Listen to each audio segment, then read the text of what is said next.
uh, major contours, I would say, from the requirement perspective.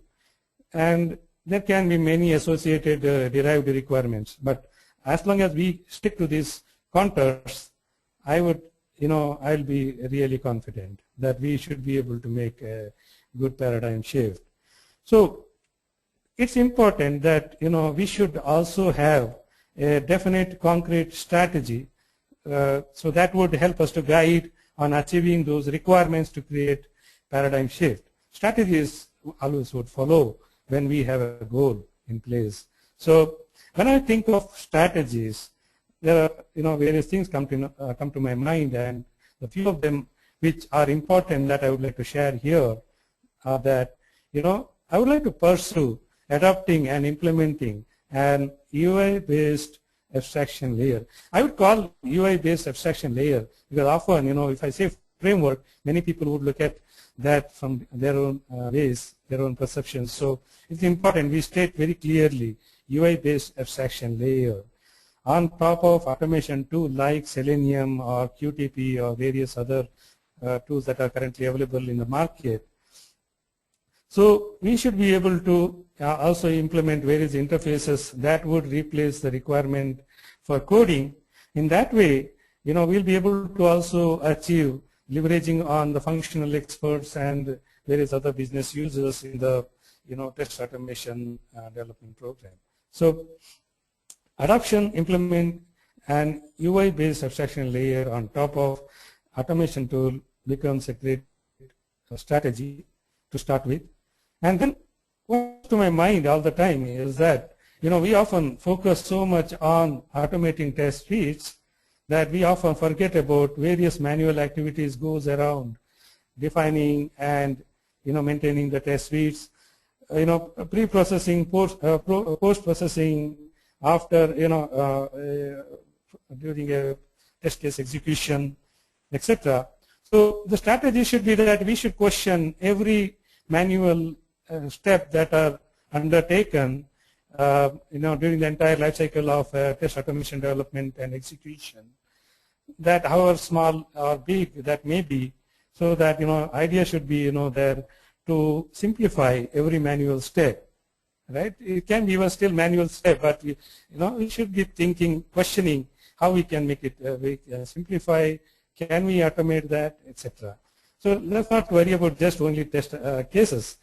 There are many other auxiliary functions associated with this that should be questioned and thought about. And then, coming to, addressing the needs of localization. We should be thinking, of adopting an approach to neutralize the testing artifacts for using across languages. Like, we should think of having universal test cases that can be defined once and executed across languages, where the effort is optimized and it's from every aspect it is simple and easy to manage.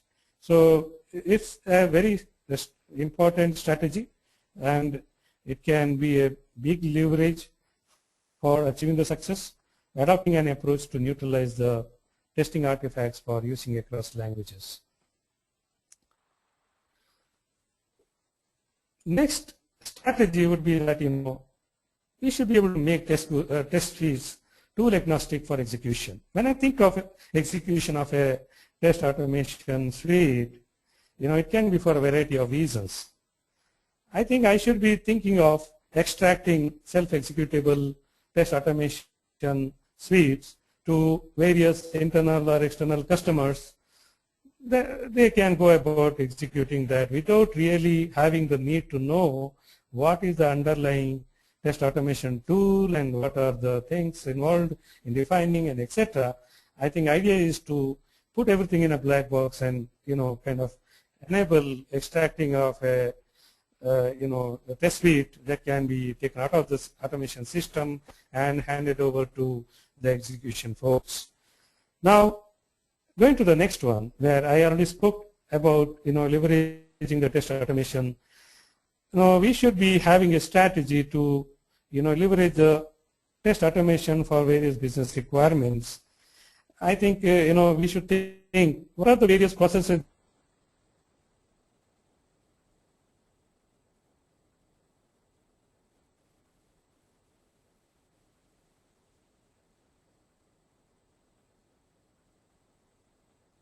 they look like similar that would help them achieve their deliverables and thereby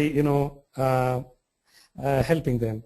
So we should be able to actually group such stakeholders and put the requirements together.